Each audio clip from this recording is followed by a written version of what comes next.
Good afternoon. We will call to order the Tuesday, February 1st of the year 2022, our House Insurance Subcommittee to order.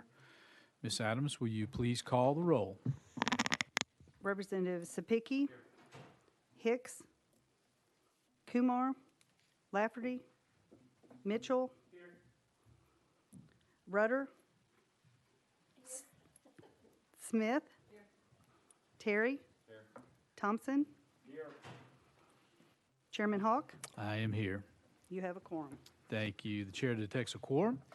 We do have a calendar before us today. Any personal orders, anyone in the committee before we begin? I'll share as Chair Lady Rudder mentioned in this morning's full insurance committee. Please continue to keep Chairman Kumar, Dr. Kumar, and his wife in your thoughts and prayers as she continues her recovery. So thank you all very much, and appreciate Chair Lady Rudder making that mention this morning. We'll continue that in the afternoon session of Insurance Subcommittee. We do have a calendar before us. Both bills are to be heard today. Number one, we'll jump right into our calendar. House Bill 1719 by Chairman Reedy. Thank you, Mr. Chairman Chairman. Reedy, we have a motion and a second. You are recognized. House Bill 1719 will extend the ground ambulance assessment for another year. And for anyone that's not familiar with this, which I bring it every year, they're plotting right now, I see it.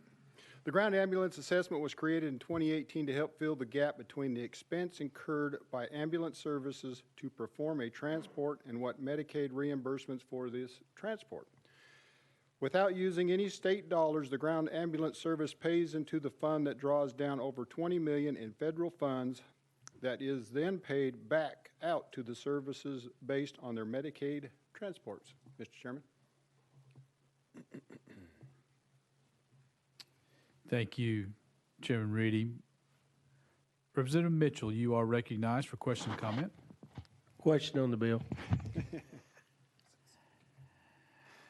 Did Sapicki have a question? The question has been removed. Call for the question has been removed. Chairman Sapicki, you are recognized. Thank you, Chairman Hogg. And it's an honest question. Ground ambulance, does this also apply to air ambulances? No. Okay, thank you. Thank you very much. Seeing no further questions or comments, we are voting on House Bill 1719 to send to full insurance committee. All those in favor, please signify by saying aye. Aye. Any opposed, please say no. The ayes have it. Your bill moves forward. Thank you. We are now on item number 2 on our calendar, House Bill 1752 by Representative Smith. Representative Smith, you are recognized. Thank We you, have a Chairman. motion and a second. Thank you, Chairman and Committee. Currently in the Tennessee Code Annotated, emergency services cannot be denied anyone where they're seeking help inside the confines of a hospital. And as we understand, there are several areas within our state, and even with my own district, there are aspects of emergency care that are very difficult to reach. This simply adds to the definition of emergency services, the inclusion of a satellite emergency department facility, a freestanding emergency room, an urgency care center, or a physician's office. And the intention of this bill is very simple. Let's say that we're in Jamestown, Tennessee, and a woman has chest pain, and there's not a hospital close by. So she goes to her urgent care center.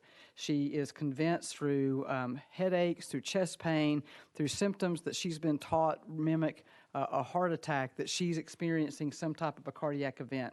She presents, the physician at the urgent care center looks at her, indeed wants to perform the diagnostic testing, whether it be an EKG, some lab work, things such as that. And then when the bill comes, because the doctor diagnosed her with esophageal reflux and has denied, they base their coverage only on the end diagnosis and not the prevailing symptoms. This simply adds to the current code and includes these other sites that an insurance company cannot deny care nor rescind care in coverage. And so this is not adding a mandate that's in code. We already have section in 56.7 2355, Section 8B and 1 and 2, it has this language, the mandate. This only expands it to the urgent care areas. And with that, Mr. Chairman, I'll be happy to answer any questions that you have and would love to ask the committee for its support. Thank you for the explanation, Representative Smith. Any questions or comments on the legislation? Chairman Terry, you are recognized. Thank you, and I appreciate you bringing this. I just need some, probably you'll have to research this afterwards, but I plan on voting this forward, but before this goes to full committee. The issue was brought up earlier in full committee today about balance billing and surprise billing, and one issue at hand has to do with if somebody's out of network for a facility's out of network and they end up wanting to give them the whole bill from an emergency room, and this would extend that to other facilities. And my understanding is that those that are under the Affordable Care Act plans, those facilities that aren't in network may not be able to get their reimbursement or even apply for the IDR. Would that expand that to these facilities, or do you know that answer? Representative Smith. Chairman, to the other chairman's point, I'm not certain. Again, the only intent of this bill is to prevent a surprise or balance bill, because if a patient believes they are having an emergency situation, then they should fall under this emergency services definition, meaning that the care should not be denied, nor should it be rescinded after it's delivered. And so the intent is to prevent a surprise or balance bill from occurring. And I will do research and inquire, particularly as it relates to the Affordable Care Act, because that brings in CMS and the federal government rules. But happy to do that, but I would still ask for your support, sir. Thank you.